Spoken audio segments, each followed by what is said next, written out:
You walk into the room and there's a baby. Maybe it's your sister's baby. Maybe it's a stranger's baby in a shopping cart at the supermarket. Maybe it's just a small, soft human someone is holding. And the second you lean in, something happens to your face. Your eyebrows go up, your eyes go wide, and then your voice does this thing. It climbs. It goes up high, much higher than your normal voice, and it gets slow, and it starts to sing a little. Hello! Hey! Who is thighs? Look at you! You stretch the words like warm cheese. You ask questions to a person who has been alive for 9 weeks and cannot answer a single one of them. And the strangest part is, you cannot stop it. You're a grown adult. 2 minutes ago you were talking about taxes in a flat, normal, boring voice. And now you sound like a tiny flute that learned how to love. You might feel a little silly. Maybe someone is watching and you catch yourself and you think, what am I doing? Why do I sound like this? But you keep doing it anyway. Your body chose this voice for you. You just came along for the ride. So what is going on here? Why do almost all of us, all over the world, turn into the exact same high, sing-song person the moment a baby shows up? It turns out this little voice is not silly at all. It has a name, it has a job, and once you understand what it's really doing, you will never hear it the same way again. Let's start with the name. This voice has one, which already tells you scientists have spent a lot of time staring at it. They call it infant-directed speech. Most people call it parentese, or baby talk, which is friendlier. And here's the first surprise. Nobody teaches it to you. There is no class. Your parents didn't sit you down and explain, when you meet a baby, raise your pitch by this much and slow down by that much. You just do it. The first time a teenager holds a newborn, often they hear themselves slip into the same melody and they look confused. Like, wait, where did that come from? It comes out of almost everyone. Mothers do it, fathers do it, grandparents, aunts, big brothers, babysitters, the man at the bus stop who has never held a baby in his life. We do it without deciding to. And we don't only raise the pitch. We do a whole package, all at once, without thinking. We talk slower. We leave bigger gaps between words. We use shorter, simpler sentences. We repeat ourselves a lot. Where's the ball? There's the ball. The ball. See the ball. And our face joins in too. Wide eyes, big smile, eyebrows up. It's a full performance, and your body runs the whole script automatically the moment it detects a baby in the room. Now, a fair question at this point is, maybe this is just an English thing. Maybe it's just a habit in our culture, something we picked up from our own parents, the way some families say goodnight the same way for generations. That would be a clean explanation. It would also be completely wrong. Because here's where it gets strange. Researchers have gone out and recorded parents talking to babies in many different languages, on different continents, in places that share almost nothing with each other. Different words, different grammar, different histories, different everything. And they listen for that little melody, the high sing-song shape. And they keep finding it. Spanish parents do it. Japanese parents do it. Parents speaking languages with click sounds do it. It shows up again and again in places that never borrowed the idea from each other. And the part that really makes scientists sit up is what happens in tonal languages. In a tonal language, the pitch of your voice is not decoration, it's part of the word itself. In Mandarin, for example, saying the same syllable with a rising pitch versus a falling pitch can give you two completely different words. Pitch carries meaning, so you might think, there is no room here for a sing-song baby voice. If you start sliding your pitch up and down for fun, you'd be scrambling the actual words.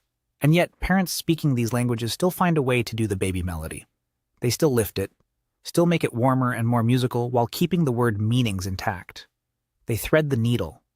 The instinct to sing to the baby is so strong that it pushes through even a language where pitch is sacred. When the same behavior shows up in groups of people who have nothing in common, who never met, who couldn't have copied each other, that's a clue. It tells you this isn't a local custom, like a handshake or a way of saying hello. It's something deeper, baked into us as a species, something that comes from being human, not from being from any one place. Which raises the obvious question. If we all do this, everywhere, automatically, then this voice is probably not random. It's probably for something. So what is it actually doing? Here's the first job, and it's beautiful once you see it. Picture how speech actually sounds to a baby. To you and me, a sentence is made of separate words. We hear the little gaps. Look at the dog. But that's only because we already know the language. When you hear a language you've never studied, it doesn't sound like separate words at all. It sounds like one long ribbon of noise with no scissors anywhere. Where's the dog? Where's the dog? Luchth, a dog, just sound, gluing into itself, no edges. That's exactly the problem a baby faces. The baby doesn't know where one word stops and the next one starts. To learn the language, somehow the baby has to find the cuts in that ribbon. And this is where the silly voice quietly turns into a teacher. When you do baby talk, you stretch the vowels. Look at the baby. You pull the important words apart. You slow down. You leave those big gaps between chunks. You're not just being cute. You are physically pulling the edges of the words away from each other so a baby can find them. You're putting little spaces in the ribbon. Here's a word. Pause. Here's the next one. Pause. See the seams? And the stretching does more than add gaps. When you pull a vowel out long and slow, you also make it clearer. The ah sound becomes a cleaner ah. The e becomes a cleaner e. It's like writing in big, careful letters instead of fast, messy handwriting. The shapes of the sounds get easier to tell apart. So a baby listening to baby talk gets a slowed down, cleaned up, neatly spaced version of the language, much easier to crack than the fast, blurry version adults use with each other. It's a language lesson, hidden inside a voice that just sounds like affection. The teaching is wearing a costume. And you, doing this on instinct, with no idea you're doing it, are running one of the most patient language lessons there is. But the words are only half of it, and honestly, for a brand new baby, the words aren't even the important half yet, because the baby doesn't understand a single one of them. You can say, look at the ball, or the printer is out of ink, and to a 2-month-old it's the same. So what is the baby actually getting? The baby is getting the feeling. Before a baby can understand any word at all, it can already hear the music of your voice, and the music carries the message. That high, warm, rising melody you can't stop doing, that's the part that says, you're safe, I'm happy you're here, I'm paying attention to you. The meaning rides on the tune, not on the words. The baby can't read the letter, but it can feel the warmth coming off the page. And when you're soothing a crying baby, the melody flips. It goes low and slow and steady, falling gently, like a hand stroking downward. Different tune, different message. Calm down, it's okay, I've got you. The baby gets the message through the shape of the sound long before any word could land. And here's the experiment that really shows the baby is paying attention. Researchers wanted to know, do babies actually prefer this voice, or do we just like doing it? So they set up something clever. They gave very young babies a way to choose. In some studies, the baby sucks on a special pacifier, and depending on how the baby sucks, it hears either a recording of someone talking in normal adult speech, or the same person doing baby talk. The baby controls the channel with its own mouth. Nobody's telling the baby what to pick. And over, the babies work to keep the baby talk voice playing. They suck in the pattern that brings back the high sing-song one. They turn their heads toward it. Given an actual choice, tiny babies vote for the silly voice. So that voice you feel a little embarrassed about, it's the one the baby is reaching for. You're not performing for the adults in the room. You're performing for the one tiny audience member who actually wants front row seats. Okay, so far this is a sweet story about babies and language. But now I want to ruin it slightly, in a way that's actually the most revealing part. Because here's the thing. We don't only use this voice on babies. You know exactly where I'm going. You see a puppy. A small, round, fluffy puppy comes trotting toward you, and your voice does the identical thing it did with the baby. Up it goes. Hey, who's a good boy? Are you a good boy? Yes, you are. Same high pitch, same stretched words, same big silly smile. The puppy understands the words even less than the baby does, and that does not slow you down for 1 second. We do it to dogs, to cats, to a kitten, to a guinea pig, to a baby goat at a petting zoo. Anything small and soft and looking up at us, and the flute voice comes out. And then there's the version people pretend they don't do. With a romantic partner. In private, when two people feel very close and very safe, very often their voices drift into a softer, higher, sillier register with each other. Little names, a gentler tune, a voice they would never use in a meeting. People get shy when you point this out, but it's incredibly common, and it's the same instrument playing. So now step back and look at all three together. Babies, who can't understand words yet. Puppies, who will never understand words. And the person you love most, who understands every word you say perfectly well. That voice can't be only a language teaching tool, because 2 out of 3 of those don't need a language lesson, and one of them isn't even the right species. The thing all 3 have in common isn't language. It's closeness. It's a feeling of, I am safe with you, I care about you, My guard is down. This voice isn't really the language voice. It's the love and safety voice. Teaching the baby its first words is one of the jobs it does, maybe the most useful one, but it's not where the voice comes from. The voice comes from tenderness, and tenderness reaches for the same tune whether it's pointed at a newborn, a puppy, or the person asleep next to you. And if that's true, if this is really about love and not about sound, then we should be able to test it in a surprising way. What about people who don't use sound at all? Think about parents who are deaf and who talk with their hands using sign language. Their babies learn language by watching, not by listening. So there's no pitch to raise, no vowel to stretch, no melody to sing. You'd think baby talk simply couldn't exist for them. Except it does. It just moves into the hands. When deaf parents sign to their babies, researchers noticed they change how they sign, in a way that lines up almost perfectly with the spoken version. They slow the signs way down. They make the signs bigger, sweeping them through more space, so they're easy to follow. They repeat the same sign again and again. They often sign right up close where the baby is already looking, and they hold a warm, happy expression the whole time. Slower, bigger, repeated, warmer. Read that back. That's the exact same recipe as the spoken baby voice. Stretch it out, make it clear, do it again, wrap it in warmth. The melody didn't disappear when the sound disappeared. It just became a melody of movement.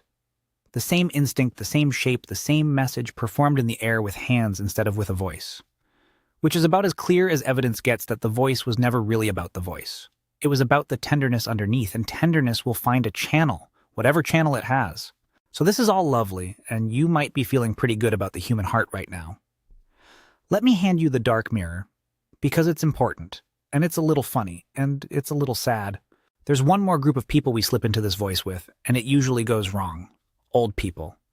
Specifically, frail elderly people, the kind someone might help in a hospital or a care home.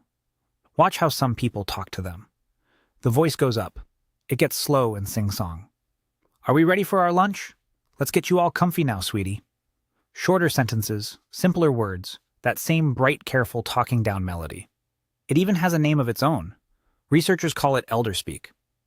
And here's the thing. It comes from the same warm instinct. The person doing it usually means well.